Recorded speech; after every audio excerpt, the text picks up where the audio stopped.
साखी का हिंदी वर्जन देखने के लिए डिस्क्रिप्शन देखें। ਢਾਕਾ ਦੀ ਯਾਤਰਾ ਤੋਂ ਪਿੱਛੋਂ ਗੁਰੂ ਨਾਨਕ ਦੇਵ ਜੀ ਅਤੇ ਭਾਈ ਮਰਦਾਨਾ ਜੀ ਇੱਕ ਬਿਆਬਾਨ ਜੰਗਲ ਵਿੱਚ ਠਹਿਰੇ। ਭਾਈ ਮਰਦਾਨਾ ਜੀ ਨੇ ਗੁਰੂ ਜੀ ਨੂੰ ਕਿਹਾ, गुरु जी ढाका विच किन्ना चंगा समा सी, खाना पीना ईश्वर दा पाठ करना सब कुछ समय ते हो रहा सी। अते एक पासे ए जंगल है, इत्थे खाना है ना पीना है अते ना कोई सोन दी सही जगह। पता नहीं असी इस जंगल विच क्यों आए हां। असी तां इत्थे भोजन भी नहीं कीता। मैं नेड़े ही कोई शहर लभदा हां अते भोजन दा प्रबंध करके आंदा हां। गुरु जी कहन लगे, शहर ना जाओ, मेरे कोल ही रहो, रात हो गई। अगली सवेर फिर भाई मरदाना जी गुरु जी नू कहन लगे, गुरु जी बहुत भुख लगी है, मैं शहर जांदा हां ते भोजन दा प्रबंध करके आंदा हां। मरदाना, शहर ना जाओ, मेरे कोल ही रहो। इसी तरह तीजा दिन भी निकल गया। हुण भाई मरदाना जी दी भुख दे मारे हालत खराब हो गई सी। गुरु जी 3 दिन आते हो असी खाना नहीं खांदा। हुण तां मेरी भुख दे मारे जान निकल रही है। मैं शहर जांदा हां अते शहर तो भोजन दा प्रबंध करके आंदा हां। आप जी बार बार जान नू मना क्यों कर रहे हो? मैं जल्दी वापस आ जावांगा। भाई मरदाना जी नू जिद करदे देख के गुरु जी कहन लगे, ठीक है मरदाना, जाओ, पर अपना विवेक अते उत्साह घट होण ना देना, हिम्मत बनाए रखना। ये सुन के भाई मरदाना जी उत्थों चले गए। रस्ते विच चलदे चलदे भाई मरदाना जी सोच रहे सन, असी ढाका विच जिस जगह ते रह रहे थे उथे किसी चीज दी कमी नहीं सी। पता नहीं क्यों गुरु जी इन्नी चंगी जगह छड़ के इत्थे क्यों आए जिथे खाना है ना पीना। 3 दिना तो कुछ नहीं खादा, इवें ईश्वर दा भजन किवें करा? मरदाना तुसी किदा सोच रहे हो? याद करो तुसी कल की गा रहे सी। डड्डू तालाब विच रहंदा है अते फिर भी ओ तालाब विच कमल दे रस नू छड़ के चिक्कड़ नू पींदा है। दूजे पासे मधुमक्खी जो दूर तो आंदी है ओ कमल दा रस पींदी है। मैं साक्षात ईश्वर दे नाल रह रहा हां, तां भी पता नहीं मैं क्यों डड्डू वांग भोजन वल खिंचिया चला जा रहा हां। अपने आप नाल गल्लां करदे करदे भाई मरदाना जी शहर विच आ गए। भुख दे मारे मेरा दिल बैठा जा रहा है। किस दा दरवाजा खटखटावा इस अनजान शहर विच? कितना अजीब शहर है। सारे पासे औरतां ही औरतां, खेतां विच औरतां, दुकानां विच औरतां, बेचन वाली औरतां, खरीदन वाली औरतां, सारियां मैनू घूरे जा रहीयां। कोई भी दयालु नहीं है जो मैनू कहे भोजन खाओ, सिर्फ मैनू घूर रहीयां ने। सारे हाथे दया करन वाले गुरुवर मेरी रक्षा करो। मैनू कुछ भी समझ नहीं आ रहा है कि मैं की करा। सारे पासे गहरा सन्नाटा है। यह किहे जिहा महल है जिदे सारे दरवाजे बंद है। इवें लगदा है ऊपर तो मैनू कोई देख रहा है। शायद ओ कहेगी, ओ भले आदमी भोजन खा लो। पर उस औरत ने एक शब्द भी ना कहा। किन्ने अजीब लोग हन, एक शब्द भी नहीं कहा। मैं आगे चलदा हां पर मेरे पांव आगे क्यों नहीं बढ़ रहे? मैं पूरी कोशिश कर रहा हां पर फिर भी मेरे पैर आगे नहीं बढ़ रहे। लगता है भूख ते मारे मेरे विच शक्ति नहीं बची। नहीं नहीं, मेरे विच शक्ति अभी बहुत है। पता नहीं की हो रहा है, मैं अपने पैर आगे नहीं बढ़ा पा रहा। मर्दाना ना भूल, गुरुजी ने की कहा सी, अपना चेतन बनाए रखना, हिम्मत तो कम लेना। पर इन्नी भूख विच मैं की करा? अपना चेतन किवें बनावा? पर गुरुजी भी तो भुखे हैं, वो तो अपना चेतन बनाए हुए हैं। तो मैं भी उन्हां दे आशीर्वाद नाल अपना चेतन बनाए रख सकदा हां। इन्ने विच ही एक दरवाजा खुलिया। दरवाजा किसने खोलिया? कुछ नहीं दिखाई दिता। दरवाजा खुलदे ही एक वड्डा वरांडा दिखाई दिता। ता भाई मरदाना जी नू दिखिया कि किसी ने एक सफेद चादर विछाई, पर किसने विछाई ओ दिखाई नहीं दिता। चादर दे उपर भाई मरदाना जी नू चावला नाल भरी एक थाली दिखाई दिती। भाई मरदाना जी उसे वेले अंदर चले गए। ओ दरवाजा बंद हो गया। हुण उत्थे चावला नाल भरी थाली नहीं सी। भाई मरदाना जी दी नजर एक पासे गई। वाहिगुरु वाहिगुरु वाहिगुरु वाहिगुरु वाहिगुरु वाहिगुरु। मनुखी पिंजर नू देखदे ही भाई मरदाना जी डर गए, पर गुरु जी दा नाम जपदे ही उन्हां दे मन नू शांति मिली। अजे उन्हां नू थोड़ी शांति ही मिली सी कि उन्हां ने दूजे पासे देखिया। वाहिगुरु वाहिगुरु वाहिगुरु वाहिगुरु वाहिगुरु वाहिगुरु। शेर खुले हन या बंधे हुए हन? पर दोनों शेर खंबे नाल बन्ने हुए सन। ਭਾਈ ਮਰਦਾਨਾ ਜੀ ਦੀ ਘਬਰਾਹਟ ਥੋੜੀ ਘੱਟ ਹੋ ਗਈ ਕਿ ਉਹਨਾਂ ਕੋਲੋਂ ਫੁੰਕਾਰੇ ਮਾਰਦੇ ਹੋਏ ਦੋ ਕੋਬਰਾ ਲੰਘੇ। ਭਾਈ ਮਰਦਾਨਾ ਜੀ ਦੀਆਂ ਅੱਖਾਂ ਡਰ ਨਾਲ ਬੰਦ ਹੋ ਗਈਆਂ। ਜਿਵੇਂ ਹੀ ਭਾਈ ਮਰਦਾਨਾ ਜੀ ਨੇ ਆਪਣੀਆਂ ਅੱਖਾਂ ਖੋਲੀਆਂ, ਹੁਣ ਨਾ ਕੋਈ ਸੱਪ ਸੀ ਤੇ ਨਾ ਹੀ ਕੋਈ ਸ਼ੇਰ ਸੀ। ਚਾਵਲਾਂ ਦੀ ਥਾਲੀ ਫਿਰ ਮੇਜ਼ ਤੇ ਰੱਖੀ ਹੋਈ ਸੀ। ਹੁਣ ਇੱਕ ਸੁੰਦਰ ਲੜਕੀ ਹੱਥ ਵਿੱਚ ਪਾਣੀ ਨਾਲ ਭਰਿਆ ਗਿਲਾਸ ਲੈ ਕੇ ਆਈ ਅਤੇ ਮੇਜ਼ ਤੇ ਰੱਖ ਦਿੱਤਾ। ਦੂਜੀ ਲੜਕੀ ਨੇ ਭਾਈ ਮਰਦਾਨਾ ਜੀ ਨੂੰ ਬੈਠਣ ਲਈ ਕੁਰਸੀ ਦਿੱਤੀ। ਤੀਜੀ ਲੜਕੀ ਦੁੱਧ ਨਾਲ ਭਰਿਆ ਗਿਲਾਸ ਲੈ ਕੇ ਆਈ ਅਤੇ ਮੇਜ਼ ਤੇ ਰੱਖ ਦਿੱਤਾ। ਕਿਸੇ ਨੇ ਵੀ ਭਾਈ ਮਰਦਾਨਾ ਜੀ ਨਾਲ ਗੱਲ ਨਹੀਂ ਕੀਤੀ। ਇੰਜ ਲੱਗ ਰਿਹਾ ਏ ਜਿਵੇਂ ਕਠਪੁਤਲੀ ਦਾ ਖੇਡ ਚੱਲ ਰਿਹਾ ਸੀ। ਭਾਈ ਮਰਦਾਨਾ ਜੀ ਨੇ ਪਿੱਛੇ ਮੁੜ ਕੇ ਦੇਖਿਆ। ਜੋ ਪਿੰਜਰ ਲਟਕ ਰਿਹਾ ਸੀ ਉਹ ਉੱਥੋਂ ਗਾਇਬ ਸੀ। ਦਰਵਾਜ਼ਾ ਬੰਦ ਸੀ। ਉਹਨਾਂ ਨੇ ਸਾਰੇ ਪਾਸੇ ਦੇਖਿਆ ਪਰ ਉੱਥੇ ਅਜਿਹਾ ਕੁਝ ਨਹੀਂ ਸੀ ਜਿਸ ਤੋਂ ਭੈ ਲੱਗੇ। ਸਾਹਮਣੇ ਚਾਵਲਾਂ ਦੀ ਖੁਸ਼ਬੂ ਆ ਰਹੀ ਸੀ। ਉਹ ਸਾਹਮਣੇ ਕੁਰਸੀ ਤੇ ਬੈਠ ਗਏ। ਉਹਨਾਂ ਨੇ ਗੁਰੂ ਜੀ ਦਾ ਨਾਮ ਲੈ ਕੇ ਪੇਟ ਭਰ ਕੇ ਭੋਜਨ ਕੀਤਾ। ਭੋਜਨ ਕਰਨ ਪਿੱਛੋਂ ਉਹਨਾਂ ਨੇ ਮਨ ਵਿੱਚ ਕਿਹਾ, ਕਿਹਾ ਜੇ ਅਜੀਬ ਸ਼ਹਿਰ ਹੈ, ਕੋਈ ਗੱਲ ਹੀ ਨਹੀਂ ਕਰਦਾ। ਈਸ਼ਵਰ ਕਰੇ ਇਹ ਕੋਈ ਜਾਦੂ ਨਾ ਹੋਵੇ, ਨਾ ਹੀ ਮੈਂ ਕੋਈ ਸੁਪਨਾ ਦੇਖ ਰਿਹਾ ਹਾਂ। ਪਤਾ ਨਹੀਂ ਇਹ ਸਭ ਸੱਚਮੁੱਚ ਹੋ ਰਿਹਾ ਹੈ ਜਾਂ ਕੋਈ ਭ੍ਰਮ ਹੈ, ਪਰ ਮੇਰੀ ਭੁੱਖ ਸ਼ਾਂਤ ਹੋ ਗਈ ਹੈ ਅਤੇ ਇਸ ਦਾ ਮਤਲਬ ਹੈ ਭ੍ਰਮ ਨਹੀਂ ਹੈ। ਭੁੱਖ ਸ਼ਾਂਤ ਹੋਣ ਪਿੱਛੋਂ ਭਾਈ ਮਰਦਾਨਾ ਜੀ ਨੂੰ ਨੀਂਦ ਆਉਣ ਲੱਗੀ, ਪਰ ਦੂਜੇ ਪਾਸੇ ਉਹਨਾਂ ਦਾ ਦਿਮਾਗ ਵਾਪਸ ਗੁਰੂ ਜੀ ਦੇ ਕੋਲ ਜਾਣ ਲਈ ਕਹਿਣ ਲੱਗਾ। ਉਹਨਾਂ ਨੇ ਵਾਪਸ ਜਾਣ ਦੇ ਲਈ ਪਿੱਛੇ ਦੇਖਿਆ ਜਿੱਥੋਂ ਉਹਨਾਂ ਨੇ ਪ੍ਰਵੇਸ਼ ਕੀਤਾ ਸੀ, ਪਰ ਉੱਥੇ ਇੱਕ ਪਲੰਗ ਵਿਛਿਆ ਹੋਇਆ ਸੀ ਅਤੇ ਉਸ ਦੇ ਉੱਪਰ ਸਫੇਦ ਚਾਦਰ ਵਿਛੀ ਹੋਈ ਸੀ। ਉਹ ਪਲੰਗ ਤੇ ਬੈਠ ਗਏ। ਬੈਠਦੇ ਹੀ ਪਤਾ ਨਹੀਂ ਕਿਉਂ ਉਹ ਸੌਣ ਦੇ ਲਈ ਲੇਟ ਗਏ। ਲੇਟਦੇ ਹੀ ਭਾਈ ਮਰਦਾਨਾ ਜੀ ਨੂੰ ਗਹਿਰੀ ਨੀਂਦ ਆ ਗਈ, ਪਰ ਥੋੜੀ ਦੇਰ ਵਿੱਚ ਹੀ ਉਹਨਾਂ ਨੂੰ ਦੋ ਕਾਲੀਆਂ ਬਿੱਲੀਆਂ ਦਿਖਾਈ ਦਿੱਤੀਆਂ ਜੋ ਉਹਨਾਂ ਨੂੰ ਘੂਰ ਰਹੀਆਂ ਸਨ। ਘਬਰਾਹਟ ਦੇ ਮਾਰੇ ਉਹਨਾਂ ਦੀ ਨੀਂਦ ਖੁੱਲ ਗਈ। ਉੱਥੇ ਕੁਝ ਨਹੀਂ ਸੀ। ਉੱਥੇ ਇੱਕ ਵੱਡਾ ਕਮਰਾ ਸੀ ਜੋ ਕਿ ਬਹੁਤ ਸੁੰਦਰ ਲੱਗ ਰਿਹਾ ਸੀ। ਥੱਲੇ ਲਾਲ ਕਲੀਨ ਵਿਛਿਆ ਹੋਇਆ ਸੀ। ਭਾਈ ਮਰਦਾਨਾ ਜੀ ਦਾ ਪਲੰਗ ਸੋਨੇ ਦਾ ਹੋ ਗਿਆ ਸੀ। ਉਹ ਉਸੇ ਵੇਲੇ ਉੱਠ ਕੇ ਬੈਠ ਗਏ ਅਤੇ ਇੱਧਰ ਉੱਧਰ ਦੇਖਣ ਲੱਗੇ। ਲੋਕੀ ਕਿੰਨੀ ਸ਼ਾਨੋ ਸ਼ੌਕਤ ਅਤੇ ਆਰਾਮ ਨਾਲ ਰਹਿੰਦੇ ਹਨ। ਈਸ਼ਵਰ ਨੇ ਉਹਨਾਂ ਲਈ ਸਭ ਕੁਝ ਕਿੰਨਾ ਆਰਾਮਦਾਇਕ ਬਣਾਇਆ ਹੈ। ਇਹ ਮੋਮਬੱਤੀ ਕਿਉਂ ਚੱਲ ਰਹੀ ਹਨ? ਜਦੋਂ ਮੈਂ ਇੱਥੇ ਆਇਆ ਸੀ ਤਾਂ ਦਿਨ ਸੀ, ਹੁਣ ਰਾਤ ਹੋ ਗਈ ਹੈ। ਮੈਂ ਕੀ ਕਰਾਂ? ਵਾਪਸ ਜਾਣ ਦਾ ਰਸਤਾ ਮੈਂ ਕਿਵੇਂ ਲੱਭਾਂ? ਵਾਹਿਗੁਰੂ ਮੈਨੂੰ ਰਸਤਾ ਦਿਖਾਓ। ਉਹ ਉਸੇ ਵੇਲੇ ਦਰਵਾਜ਼ੇ ਵੱਲ ਗਏ, ਪਰ ਉੱਥੇ ਇੱਕ ਬੇਹੱਦ ਖੂਬਸੂਰਤ ਔਰਤ ਆਪਣੇ ਗੋਡਿਆਂ ਦੇ ਭਾਰ ਬੈਠ ਗਈ ਅਤੇ ਬੋਲੀ, ਦੱਸੋ ਮੇਰੇ ਲਈ ਕੀ ਆਦੇਸ਼ ਹੈ? ਮੈਨੂੰ ਬਾਹਰ ਜਾਣ ਦਾ ਰਸਤਾ ਦੱਸੋ। ਕਿੱਥੇ ਜਾਵੋਗੇ? ਮੈਨੂੰ ਜੰਗਲ ਜਾਣਾ ਹੈ। ਜੰਗਲ ਵਿੱਚ ਕੀ ਹੈ? ਮੇਰੇ ਗੁਰੂ ਜੀ ਹਨ। ਜੇ ਉਹ ਵੀ ਇੱਥੇ ਆ ਜਾਣ ਤਾਂ?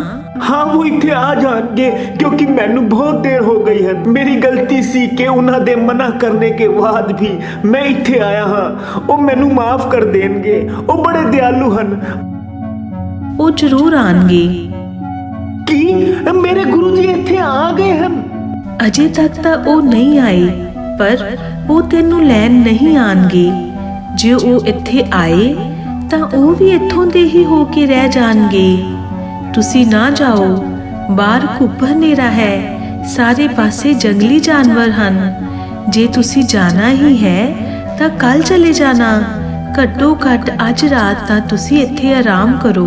ਤੁਸੀਂ ਕੌਣ ਹੋ? ਮੈਂ ਮੁਰੀਦ ਹਾਂ। ਕਦੀ ਮੈਂ ਇੱਕ ਰਾਣੀ ਸੀ, ਪਰ ਜਦੋਂ ਤੋਂ ਮੈਂ ਇੱਥੋਂ ਦੇ ਐਸ਼ੋ ਆਰਾਮ ਵਿੱਚ ਆਈ ਹਾਂ, ਉਸੇ ਵੇਲੇ ਇੱਥੋਂ ਦੀ ਹੋ ਕੇ ਰਹਿ ਗਈ। ਇੱਥੇ ਤੁਸੀਂ ਇੰਨਾ ਐਸ਼ੋ ਆਰਾਮ ਪਾਵੋਗੇ ਤੁਸੀਂ ਸੋਚ ਵੀ ਨਹੀਂ ਸਕਦੇ। ਉਸ ਲੜਕੀ ਵਿੱਚ ਜਿਵੇਂ ਸਨਮੋਹਨ ਸੀ ਕਿ ਭਾਈ ਮਰਦਾਨਾ ਜੀ ਵੀ ਉਸ ਲੜਕੀ ਦੀਆਂ ਗੱਲਾਂ ਵਿੱਚ ਆ ਗਏ।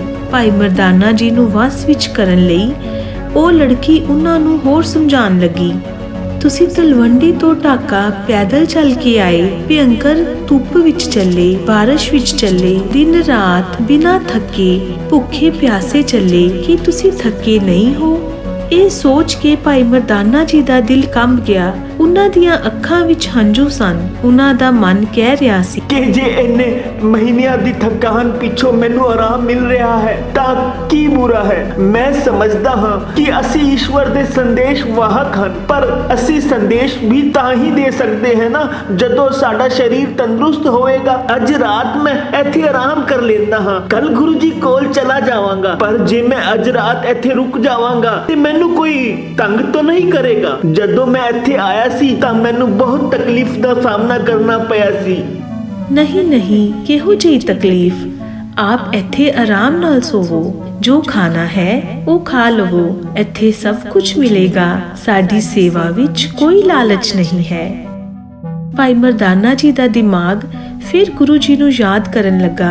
ਜਦੋਂ ਮੈਂ ਗੁਰੂ ਜੀ ਨੂੰ ਛੜਿਆ ਸੀ ਤਾਂ ਉਹਨਾਂ ਨੇ ਕਿਹਾ ਸੀ ਆਪਣਾ ਵਿਵੇਕ ਨਾ ਖੋਣਾ। ਉਹਨਾਂ ਨੇ ਇਹ ਸਭ ਕਿਉਂ ਕਿਹਾ ਸੀ? ਉਹਨਾਂ ਨੇ ਇਹ ਜਿਹਾ ਕੀ ਵੇਖਿਆ ਜੋ ਮੈਨੂੰ ਵਿਵੇਕ ਵਿੱਚ ਰਹਿਣ ਲਈ ਕਿਹਾ? ਸ਼ਾਇਦ ਉਹਨਾਂ ਨੇ ਇਸ ਲਈ ਕਿਹਾ ਹੋਗਾ ਕਿਉਂਕਿ ਇੱਥੇ ਦੇ ਲੋਕ ਜਾਦੂ ਅਤੇ ਤਾਂਤਰਿਕ ਕਰਮ ਕਾਂਡਾਂ ਵਿੱਚ ਵਿਸ਼ਵਾਸ ਰੱਖਦੇ ਹਨ। ਗੁਰੂ ਜੀ ਤਾਂ ਭੂਤਕਾਲ, ਵਰਤਮਾਨ ਕਾਲ ਅਤੇ ਭਵਿੱਖ ਸਭ ਕੁਝ ਦੇਖ ਸਕਦੇ ਹਨ। ਉਹ ਤਾਂ ਈਸ਼ਵਰ ਦਾ ਰੂਪ ਹਨ। ਉਹ ਮੇਰਾ ਇੰਤਜ਼ਾਰ ਕਰ ਰਹੇ ਹੋਣਗੇ। ਮੈਂ ਉਹਨਾਂ ਦਾ ਕਿਹੜਾ ਸ਼ਿਸ਼ ਹਾਂ ਜੋ ਉਹਨਾਂ ਨੂੰ ਭੁੱਖਾ ਪਿਆਸਾ ਛੱਡ ਕੇ ਭੋਜਨ ਖਾਣ ਤੋਂ ਪਿੱਛੋਂ ਆਰਾਮ ਨਾਲ ਸੌਣ ਦੀ ਸੋਚ ਰਿਹਾ ਹਾਂ।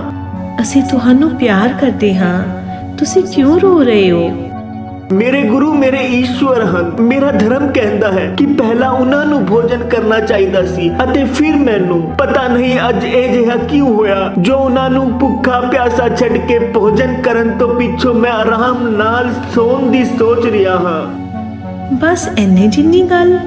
ਤੁਸੀਂ ਸਾਡੇ ਮਹਿਮਾਨ ਸਤਿਕਾਰ ਤੇ ਸ਼ੱਕ ਕਰ ਰਹੇ ਹੋ। ਤੁਹਾਨੂੰ ਭੋਜਨ ਦੇਣ ਤੋਂ ਪਹਿਲਾਂ ਅਸੀਂ ਤੁਹਾਡੇ ਗੁਰੂ ਜੀ ਨੂੰ ਭੋਜਨ ਭੇਜ ਚੁੱਕੇ ਹਾਂ। ਇਹ ਸੁਣਦੇ ਹੀ ਭਾਈ ਮਰਦਾਨਾ ਜੀ ਦੇ ਮਨ ਨੂੰ ਸ਼ਾਂਤੀ ਮਿਲੀ। ਪਰ ਭਾਈ ਮਰਦਾਨਾ ਜੀ ਦਾ ਦਿਮਾਗ ਕਦੀ ਕੁਝ ਸੋਚ ਰਿਹਾ ਸੀ ਤਾਂ ਕਦੀ ਕੁਝ। ਤਾਂ ਉੱਥੇ ਇੱਕ ਬਹੁਤ ਸੁੰਦਰ ਇਸਤਰੀ ਆਈ।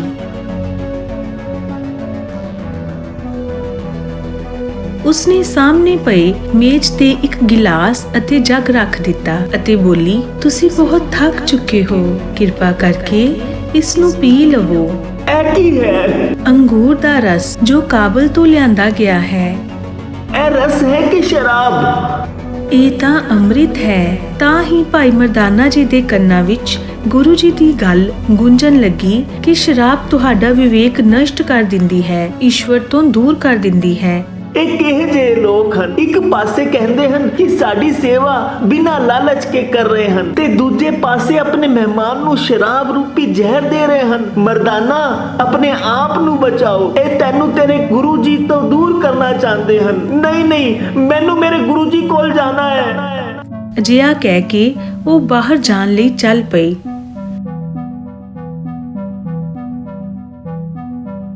ਤੁਸੀਂ ਕਿੱਥੇ ਜਾ ਰਹੇ ਹੋ? ਪੂਰੀ ਦੁਨੀਆ ਘੁੰਮਣ ਪਿੱਛੋਂ ਤਾਂ ਤੁਸੀਂ ਇੱਥੇ ਆਏ ਹੋ। ਹੁਣ ਨਾ ਜਾਵੋ, ਇੱਥੇ ਰਹੋ, ਆਰਾਮ ਕਰੋ। ਨਹੀਂ, ਮੈਂ ਇੱਥੋਂ ਜਾਣਾ ਹੈ। ਕੀ ਤੁਹਾਡਾ ਮਨ ਵੀ ਤੁਹਾਨੂੰ ਜਾਣ ਲਈ ਕਹਿ ਰਿਹਾ ਹੈ? ਨਹੀਂ ਨਹੀਂ, ਮੈਂ ਇਹ ਜਿਹਾ ਨਹੀਂ ਕਹਿ ਰਿਹਾ। ਤਾਂ ਆਪਣੇ ਮਨ ਦੀ ਸੁਣੋ। ਪਰ ਸ਼ਰਾਬ ਵੇਖ ਕੇ ਮੇਰਾ ਮਨ ਅਸ਼ਾਂਤ ਹੋ ਗਿਆ ਸੀ। ਪਰ ਇਹ ਤਾਂ ਸ਼ਰਾਬ ਹੈ ਹੀ ਨਹੀਂ, ਇਹ ਤਾਂ ਤਾਜ਼ਾ ਅੰਗੂਰ ਦਾ ਰਸ ਹੈ ਜਿਸ ਨੂੰ ਸਾਧੂ ਵੀ ਪੀਂਦੇ ਹਨ। ਇਹ ਤੁਹਾਨੂੰ ਸ਼ਾਂਤੀ ਦੇਵੇਗਾ, ਨਾ ਕਿ ਨਸ਼ਾ। ਇਹ ਸੁਣ ਕੇ ਭਾਈ ਮਰਦਾਨਾ ਜੀ ਫਿਰ ਬੈਠ ਗਏ। ਪਰ ਹੁਣ ਵੀ ਉਹਨਾਂ ਦਾ ਦਿਮਾਗ ਅਸ਼ਾਂਤ ਸੀ। ਇੱਕ ਮਨ ਕਰਦਾ ਸੀ ਕਿ ਉਹ ਇੱਥੇ ਰੁਕ ਜਾਣ ਅਤੇ ਦੂਜਾ ਉਹਨਾਂ ਨੂੰ ਗੁਰੂ ਜੀ ਦੇ ਕੋਲ ਜਾਣ ਲਈ ਕਹਿ ਰਿਹਾ ਸੀ।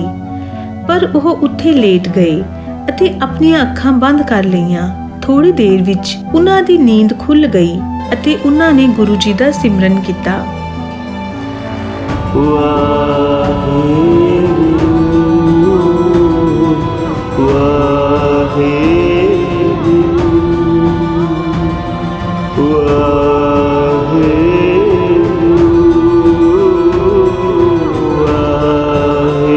ਪੂਰਾ ਮਹਿਲ ਉਹਨਾਂ ਦੀ ਸੁਰੀਲੀ ਆਵਾਜ਼ ਵਿੱਚ ਹੋ ਗਿਆ ਸੀ।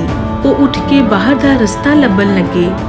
ਉਹਨਾਂ ਦਾ ਸਿਰ ਹਨੇਰੇ ਵਿੱਚ ਇੱਕ ਦੀਵਾਰ ਨਾਲ ਟਕਰਾਇਆ।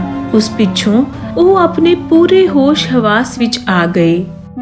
ਗੁਰੂ ਜੀ ਮੈਂ ਕਿੱਥੇ ਆ ਗਿਆ ਹਾਂ? ਸਾਰੇ ਪਾਸੇ ਅੰਧਕਾਰ ਹੈ, ਇੱਥੋਂ ਜਾਣ ਦਾ ਕੋਈ ਰਾਸਤਾ ਨਹੀਂ ਹੈ। ਮੈਂ ਕੀ ਕਰਾਂ, ਮੈਂ ਕੀ ਕਰਾਂ ਗੁਰੂ ਜੀ, ਮੈਂ ਕੀ ਕਰਾਂ? ਭਾਈ ਮਰਦਾਨਾ ਜੀ ਬਿਲਕੁਲ ਅਸਹਾਏ ਹੋ ਗਏ। ਉਹ ਇੱਥੇ ਹੀ ਬੈਠ ਗਏ। ਮੈਂ ਇੱਥੋਂ ਕਿਵੇਂ ਨਿਕਲਾਂ? ਕੋਈ ਮੂਰਖ ਹੀ ਹੋਵੇਗਾ ਜੋ ਇੱਥੋਂ ਦੀ ਸ਼ਾਨੋ ਸ਼ੌਕਤ ਨੂੰ ਛੱਡ ਕੇ ਜਾਵੇਗਾ। ਜੋ ਇੱਥੇ ਇੱਕ ਵਾਰ ਆ ਜਾਂਦਾ ਹੈ ਫਿਰ ਕਦੀ ਨਹੀਂ ਜਾਂਦਾ। ਮਰਦਾਨਾ, ਜਦੋਂ ਤੁਸੀਂ ਨਿਕਲੇ ਸੀ ਤਾਂ ਗੁਰੂ ਜੀ ਨੇ ਕਿਹਾ ਸੀ ਕਿ ਤੁਸੀਂ ਨਾ ਜਾਓ, ਪਰ ਹੁਣ ਤੁਸੀਂ ਇੱਥੇ ਫਸ ਚੁੱਕੇ ਹੋ। ਗੁਰੂ ਜੀ ਤੁਸੀਂ ਮੈਨੂੰ ਇੱਥੋਂ ਕੱਢ ਲਿਓ, ਪਰ ਤੁਸੀਂ ਲੋਕ ਨਹੀਂ ਜਾਣਦੇ ਕਿ ਜਦੋਂ ਗੁਰੂ ਜੀ ਮੇਰੇ ਨਾਲ ਹਨ ਤਾਂ ਮੇਰਾ ਕੋਈ ਵਾਲ ਵੀ ਵਿੰਦਾ ਨਹੀਂ ਕਰ ਸਕਦਾ। ਉਹ ਮੈਨੂੰ ਇੱਥੋਂ ਲੈਣ ਜ਼ਰੂਰ ਆਣਗੇ। ਉਸੇ ਵੇਲੇ ਉੱਥੇ ਬਹੁਤ ਮਿੱਠਾ ਸੰਗੀਤ ਵੱਜਣਾ ਸ਼ੁਰੂ ਹੋਇਆ।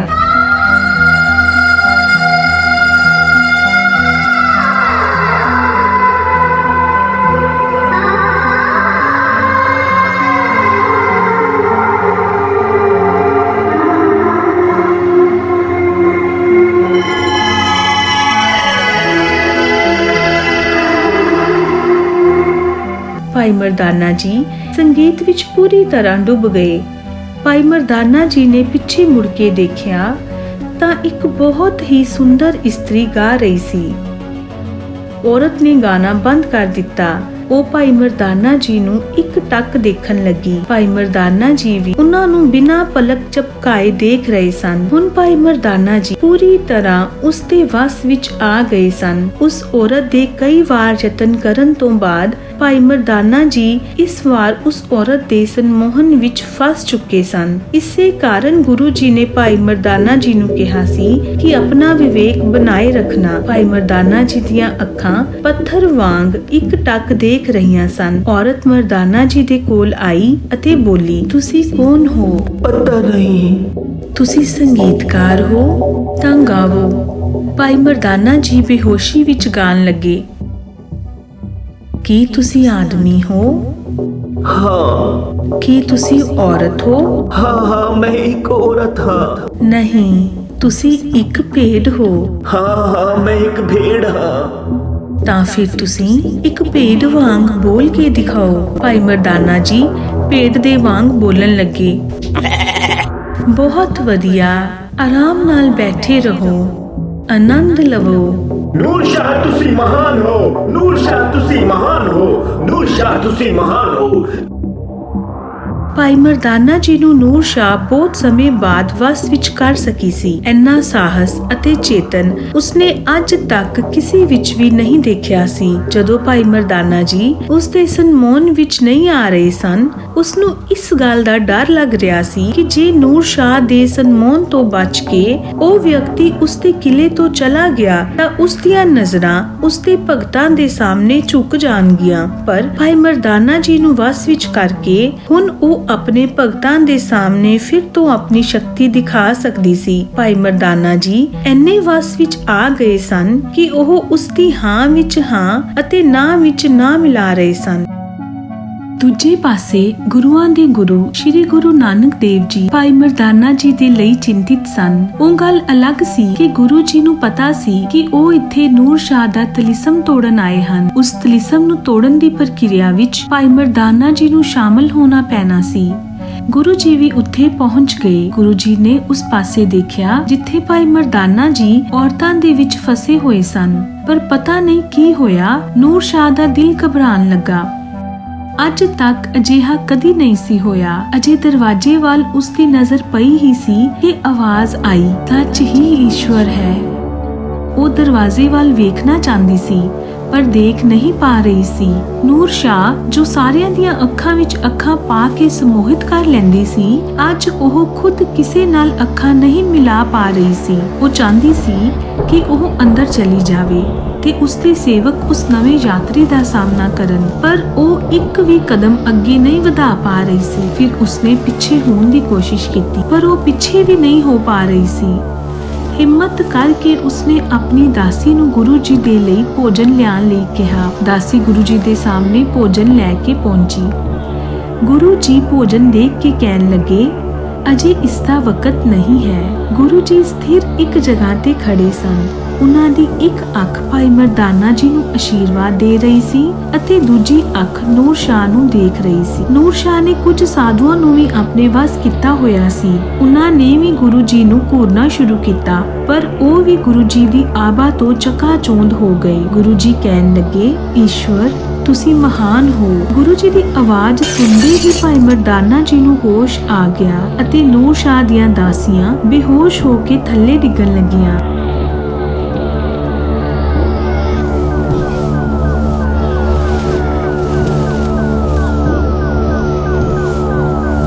ਗੁਰੂ ਜੀ ਕਹਿਣ ਲੱਗੇ, ਇਹ ਈਸ਼ਵਰ ਦੇ ਬੱਚੇ ਹਨ, ਇਹਨਾਂ ਨੂੰ ਛੱਡ ਦਿਓ। ਸੰਤਾਂ ਨੂੰ ਮੂਰਖ ਬਣਾਉਣਾ ਠੀਕ ਨਹੀਂ ਹੈ। ਗੁਰੂ ਜੀ ਭਾਈ ਮਰਦਾਨਾ ਜੀ ਨੂੰ ਲੈ ਕੇ ਜੰਗਲ ਵਿੱਚ ਆ ਗਏ।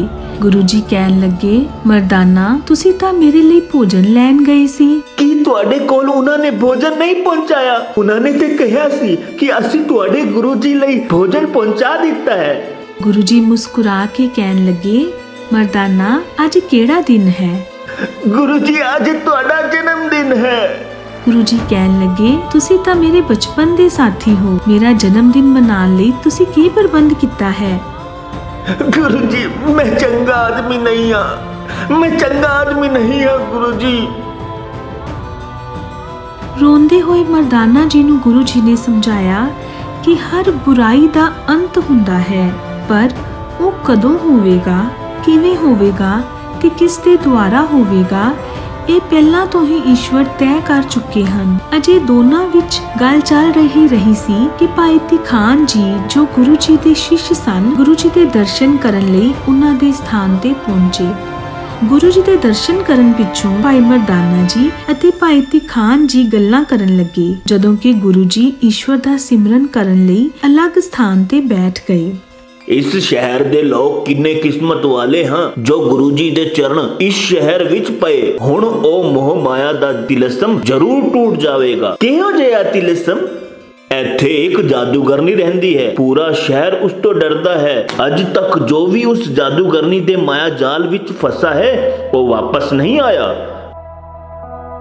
ਮੈਂ ਵੀ ਤਾਂ ਇਹ ਜਿਹੀ ਤਿਲਸਮ ਵਿੱਚ ਚਲਾ ਗਿਆ ਸੀ ਜਿੱਥੇ ਲੋਕ ਕਹਿੰਦੇ ਹਨ ਕਿ ਉਹ ਨਿਸਵਾਰਥ ਭਾਵਨਾ ਨਾਲ ਕੰਮ ਕਰਦੇ ਹਨ। ਉਹ ਭਾਈ ਮਰਦਾਨਾ ਉਹੀ ਤਾਂ ਜਾਦੂਗਰਨੀ ਦਾ ਤਿਲਸਮ ਹੈ। ਤਾਂ ਹੀ ਮੈਂ ਕਿਹਾ ਕਿ ਜਦੋਂ ਮੈਂ ਉੱਥੇ ਤੋਂ ਆਇਆ ਹਾਂ ਮੇਰਾ ਸਰ ਭਾਰੀ ਕਿਉਂ ਹੋਇਆ ਹੈ, ਪੂਰਾ ਸਰੀਰ ਟੁੱਟ ਰਿਹਾ ਹੈ। ਚੰਗਾ ਲੱਗਦਾ ਹੈ ਇਹ ਦੇਖ ਕੇ ਤੁਸੀਂ ਸਹੀ ਸਲਾਮਤ ਵਾਪਿਸ ਆ ਗਏ।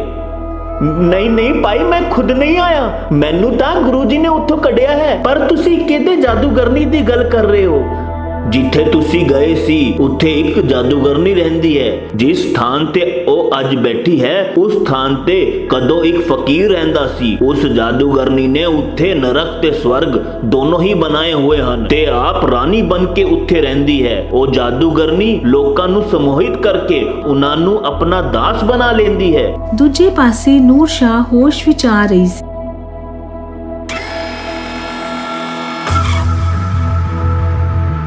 ਜਿਵੇਂ ਜਿਵੇਂ ਉਹ ਹੋਸ਼ ਵਿੱਚ ਆ ਰਹੀ ਸੀ ਉਵੇਂ ਉਸ ਦਾ ਘਮੰਡ ਘੱਟ ਹੋ ਰਿਹਾ ਸੀ। ਉਹ ਸ਼ੀਸ਼ੇ ਦੇ ਸਾਹਮਣੇ ਖੜੀ ਹੋ ਗਈ ਅਤੇ ਬੋਲੀ, ਨੂਰ ਸ਼ਾਹ ਤੇਰੇ ਗੁਰੂ ਨੇ ਤੈਨੂੰ ਸੰਪੂਰਨ ਕਾਲੇ ਜਾਦੂ ਦਾ ਗਿਆਨ ਦਿੱਤਾ ਏ, ਤੈਨੂੰ ਸ਼ੇਰਨੀ ਵਾਂਗ ਮਜ਼ਬੂਤ ਬਣਾਇਆ ਏ, ਪਰ ਅੱਜ ਕਿਵੇਂ ਤੇਰਾ ਪੂਰਾ ਸਾਮਰਾਜ ਵਿਦਰੋਹੀ ਹੋ ਚੁੱਕਾ ਏ। ਜੇ ਤੂੰ ਸਮਝਦਾਰੀ ਤੋਂ ਕੰਮ ਨਾ ਲਿਆ ਤਾਂ ਤੂੰ ਸਭ ਕੁਝ ਖੋ ਦੇਵੇਂਗੀ। ਪਰ ਉਹ ਕੌਣ ਸੀ ਜਿਸਨੇ ਬਿਨਾਂ ਚੰਗਿਆੜੀ ਦੇ ਮੇਰਾ ਪੂਰਾ ਸਾਮਰਾਜ ਚਲਾ ਦਿੱਤਾ? ਉਹ ਲੜਿਆ ਨਹੀਂ ਪਰ ਸਭ ਕੁਝ ਉਜਾੜ ਦਿੱਤਾ। ਉਹ ਜ਼ਰੂਰ ਤੇਰੇ ਤੋਂ ਵੀ ਵੱਡਾ ਜਾਦੂਗਰ ਏ। ਜੇ ਤੈਨੂੰ ਆਪਣੀਆਂ ਸ਼ਕਤੀਆਂ ਚਾਹੀਦੀਆਂ ਨੇ ਤਾਂ ਜਾਓ ਉਸ ਜਾਦੂਗਰ ਦੇ ਸਾਹਮਣੇ ਆਪਣੀ ਧਨ ਦੌਲਤ ਰੱਖ ਕੇ ਬਦਲੇ ਵਿੱਚ ਆਪਣੀਆਂ ਦਾਸ ਦਾਸੀਆਂ ਵਾਪਸ ਮੰਗ ਲਵੋ। ਇਹ ਸੋਚ ਕੇ ਉਸਨੇ ਆਪਣੇ ਮਹਿਲ ਨੂੰ ਤਾਲਾ ਲਗਾ ਦਿੱਤਾ ਅਤੇ ਖੁਦ ਖੂਫੀਆ ਰਸਤੇ ਤੋਂ ਗੁਰੂ ਜੀ ਨੂੰ ਮਿਲਣ ਲਈ ਜੰਗਲ ਵੱਲ ਚਲੀ ਗਈ। ਉਹ ਗੁਰੂ ਜੀ ਦੇ ਸਾਹਮਣੇ ਮੋਤੀਆਂ ਨਾਲ ਭਰੀ ਥਾਲੀ ਲੈ ਕੇ ਪਹੁੰਚੀ। ਉਸਨੇ ਗੁਰੂ ਜੀ ਦੇ ਸਾਹਮਣੇ ਥਾਲੀ ਰੱਖੀ ਪਰ ਜਿਵੇਂ ਹੀ ਉਹ ਉੱਥੇ ਬੈਠਣ ਲੱਗੀ ਉਸਨੂੰ ਅਜੀਬ ਜਿਹੀ ਘਬਰਾਹਟ ਹੋਈ। ਉਸਦਾ ਸਾਰਾ ਸਰੀਰ ਟੁੱਟਣ ਲੱਗਾ। ਉਸਨੇ ਕਦਮ ਪਿੱਛੇ ਕੀਤੇ ਅਤੇ ਗੁਰੂ ਜੀ ਤੋਂ ਦੂਰ ਜਾ ਕੇ ਬੈਠ ਗਈ। ਦੂਰ ਬੈਠਣ ਨਾਲ ਉਸਨੂੰ ਕੁਝ ਰਾਹਤ ਮਹਿਸੂਸ ਹੋਈ। ਉਹ ਉਹਨਾਂ ਨੂੰ ਦੇਖਣਾ ਚਾਹੁੰਦੀ ਸੀ ਪਰ ਗੁਰੂ ਜੀ ਦਾ ਤੇਜ ਉਸਨੂੰ ਪਤਾ ਨਹੀਂ ਕਿਉਂ ਉਹਨਾਂ ਵੱਲ ਵੇਖਣ ਤੋਂ ਰੋਕ ਰਿਹਾ ਸੀ। ਉਹ ਸੋਚਣ ਲੱਗੀ, ਉਹ ਮਹਾਨ ਜਾਦੂਗਰ, ਮੈਂ ਸੋਚਦੀ ਸੀ ਕਿ ਇਸ ਸੰਪੂਰਨ ਜਗਤ ਨੂਰ ਸ਼ਾਹ ਤੋਂ ਵੱਡਾ ਕੋਈ ਜਾਦੂਗਰ ਨਹੀਂ। ਮੇਰੇ ਤੋਂ ਬਹੁਤ ਵੱਡੀ ਗਲਤੀ ਹੋਈ ਕਿ ਮੈਂ ਤੁਹਾਡੇ ਸ਼ਿਸ਼ ਨੂੰ ਬੰਦੀ ਬਣਾਇਆ। ਮੈਂ ਦਇਆ ਦੀ ਭੀਖ ਮੰਗਦੀ ਹਾਂ, ਮੈਨੂੰ ਮਾਫ ਕਰ ਦਿਓ। ਮੈਂ ਆਪ ਜੀ ਦੀ ਸ਼ਰਨ ਆਈ ਹਾਂ। ਇਸ ਤਰ੍ਹਾਂ ਨੂਰ ਸ਼ਾਹ ਮਨ ਹੀ ਮਨ ਗੁਰੂ ਜੀ ਨੂੰ ਜਾਦੂਗਰ ਸਮਝ ਕੇ ਉਹਨਾਂ ਤੋਂ ਮਾਫੀ ਮੰਗ ਚੁੱਕੀ। ਸਾਰਿਆਂ ਤੇ ਦਇਆ ਕਰਨ ਵਾਲੇ ਗੁਰੂਆਂ ਦੇ ਗੁਰੂ ਸ੍ਰੀ ਗੁਰੂ ਨਾਨਕ ਦੇਵ ਜੀ ਨੇ ਅੱਖਾਂ ਖੋਲੀਆਂ। ਗੁਰੂ ਜੀ ਦਾ ਤੇਜ ਉਸ ਉੱਪਰ ਐਸਾ ਪਿਆ ਕਿ ਇੱਕ ਪਲ ਲਈ ਉਹ ਬੇਹੋਸ਼ ਹੋ ਗਈ।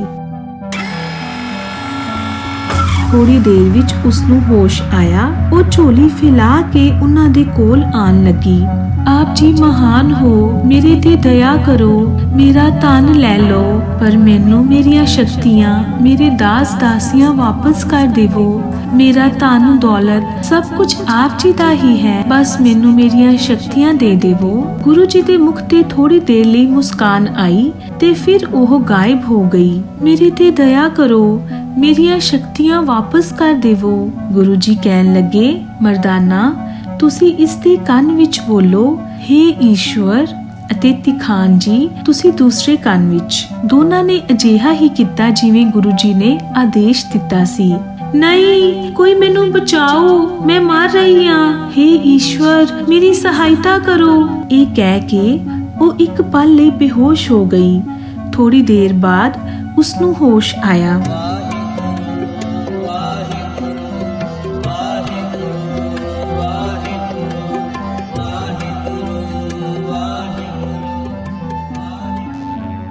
ਮੈਂ ਸੁੱਤੀ ਹੋਈ ਸੀ ਪਰ ਹੁਣ ਮੈਂ ਜਾਗ ਚੁੱਕੀ ਹਾਂ। ਤੂੰ ਕੌਣ ਸੀ ਤੇ ਹੁਣ ਕੀ ਬਣ ਗਈ ਹੈ? ਨੂਰ ਸ਼ਾਹ, ਅਜਿਹਾ ਲੱਗਦਾ ਹੈ ਜਿਵੇਂ ਕਿਸੇ ਰੋਗ ਨੇ ਜਕੜ ਰੱਖਿਆ ਸੀ, ਪਰ ਅੱਜ ਉਹ ਦੂਰ ਹੋ ਗਿਆ ਏ। ਮੈਨੂੰ ਧਨ ਦੌਲਤ ਦਾਸ ਦਾਸੀਆਂ ਕੁਝ ਵੀ ਨਹੀਂ ਚਾਹੀਦਾ। ਇਹ ਕਹਿ ਕੇ ਉਹ ਉੱਥੋਂ ਚਲੀ ਗਈ।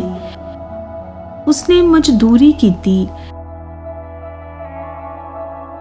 ਕੁਝ ਪੈਸੇ ਕਮਾ ਕੇ ਉਸਨੇ ਦਾਲ ਅਤੇ ਚਾਵਲ ਖਰੀਦੇ, ਆਪਣੇ ਮਹਿਲ ਵਿੱਚ ਦਾਲ ਚਾਵਲ ਪਕਾਏ ਅਤੇ ਵਾਪਸ ਗੁਰੂ ਜੀ ਦੇ ਸਥਾਨ ਤੇ ਪਹੁੰਚੀ।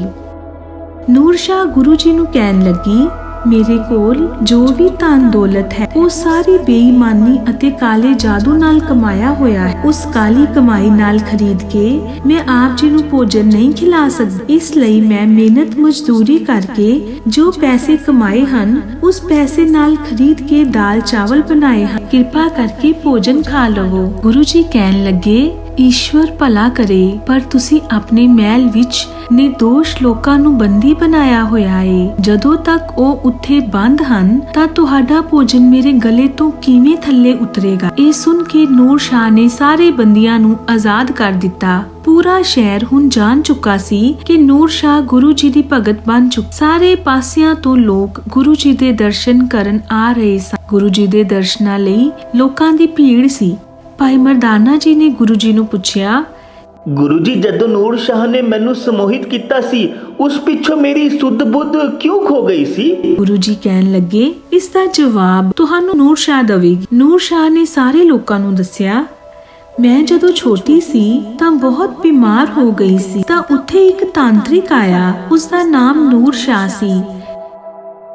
ਜਦੋਂ ਮੈਨੂੰ ਕੋਈ ਵੀ ਠੀਕ ਨਾ ਕਰ ਸਕਿਆ ਤਾਂ ਉਸਨੇ ਮੈਨੂੰ ਠੀਕ ਕਰ ਦਿੱਤਾ। ਮੇਰੇ ਪਿਤਾ ਉਸ ਤੋਂ ਬਹੁਤ ਪ੍ਰਭਾਵਿਤ ਹੋਏ। ਉਸਨੇ ਆਪਣੀ ਸਾਰੀ ਵਿਦਿਆ ਮਰਨ ਤੋਂ ਪਹਿਲਾਂ ਮੇਰੇ ਪਿਤਾ ਜੀ ਨੂੰ ਦੇ ਦਿੱਤੀ ਅਤੇ ਮੇਰੇ ਪਿਤਾ ਜੀ ਨੇ ਵੀ ਉਹ ਸਾਰੀ ਵਿਦਿਆ ਮੈਨੂੰ ਦੇ ਦਿੱਤੀ। ਉਸ ਪਿੱਛੋਂ ਉਹਨਾਂ ਦਾ ਸਵਰਗਵਾਸ ਹੋ ਗਿਆ। ਇਸ ਤਰ੍ਹਾਂ ਇੱਕ ਛੋਟੀ ਜਿਹੀ ਲੜਕੀ ਜਿਸ ਦਾ ਨਾਮ ਪਾਰਵਤੀ ਸੀ, ਉਹ ਨੂਰ ਸ਼ਾਹ ਬਣ ਕੇ ਆਪਣੀ ਸ਼ਕਤੀ ਦਾ ਗਲਤ ਪ੍ਰਯੋਗ ਕਰ ਕਰਕੇ ਲੋਕਾਂ ਨੂੰ ਸਮੋਹਿਤ ਕਰਨ ਲੱਗੀ। ਇਸ ਪਿੱਛੋਂ ਨੂਰ ਸ਼ਾਹ ਨੇ ਸਾਰੇ ਗਲਤ ਰਸਤੇ ਛੱਡ ਕੇ ਗੁਰੂ ਜੀ ਦਾ ਮਾਰਗ ਫੜ ਲਿਆ ਅਤੇ ਉਹ ਬੇਬੇ ਨਾਨਕੀ ਜੀ ਦੇ ਪਿੱਛੋਂ ਦੂਜੀ ਇਸਤਰੀ ਗੁਰੂ ਭਗਤ ਬਣੀ।